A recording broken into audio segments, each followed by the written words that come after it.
bongama bongama bongama parce que nzambe azolinga sala yo bolamu.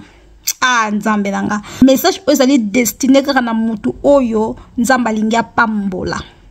Voilà message oyo nzambe alobi na nga na pesa eza pour la mutu nyonso tute soki eza nango yo te leka parce que message oyo eza na mutu moko bana komi tuna ba question molimo nzambe ezoloba na ngai eza na mutu moko aza na posa a déménager alongola ndako aza nango wana aza posa ndako asika nzambe apesa ndako kitoko ya sika parce que alembi ndako azo vivre ndako wana ozo vivre lembi yango makambo zo simba te eloko zo simba toza na posa ozo ndako ya sika.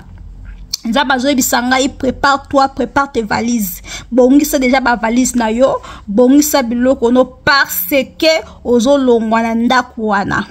Ko s'inquiète koute ne loko moko te. Ko s'inquiète te o nazana nyongo ndako, nazana nyonga boy. Nzambe azoloba ndenge nzambe ko sala o miracle ko ndima te. Nzambe azoke no pesa yo ndako ya kitoko parce que obondela ki message ozali confirmation na mutu oyo azana posa déménager. Voilà, mutu nyonso tout ako kwa na vidéo oyo. Il faut zaka mutu oyo aza destiné ko ka message o. Nzambe si asali. Nazomona nzambe apesi yo fungola. E fungolo nzambe apesi yo ezaka pona ndako te ya pona makambe belé. Parce que ndako yo zana wana actuellement ça ndako moko maudite ndako moko za makambo mingi ya mabe muto banda ovanda ndako wana sala makambo mingi ya mabe yango makambo mingi zo simba te yango nzambe a permettre ki ye moko vanda ndako wana pour former yo pour lakisa o monene na ye pour enseigner yo ozala mature ozala mutu ozomona parce que nzambe azoke noko tombolo na mokili mobimba nzambe azoke noko utiliser yo batu ba ko envier yo nazomona tongo ozo déménager nazomona pe clé de contact nazomona ke osomi mutuka.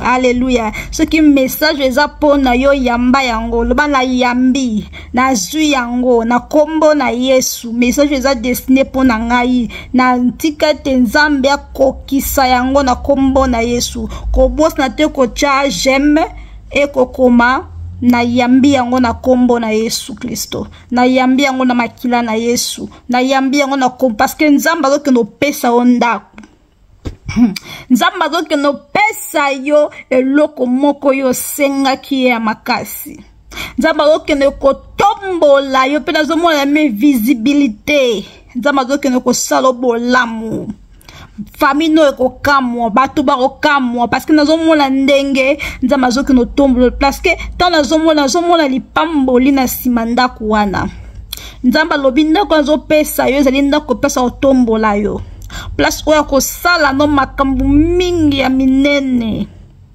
ezandako parce que naomona kutu parfois pe osomba ndako wana ah nzambe na ngai soko zana kondima komela ngai j'attire na yambi yango mama prophétesse na yambi yango na kombo na Yesu na zui maloba o na kombo na Yesu ko boss na te ko tia j'aime nzamba lola pambola mutne soto ko ka message oyo nazali prophétesse et merveille clairvoyante de l'Éternel.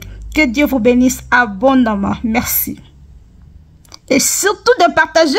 N'oubliez pas de partager. Parce que quand tu partages le message, et que sunga batunyo surtout, partagez la vidéo. Partagez, partagez, partagez. Que Dieu vous bénisse. Merci.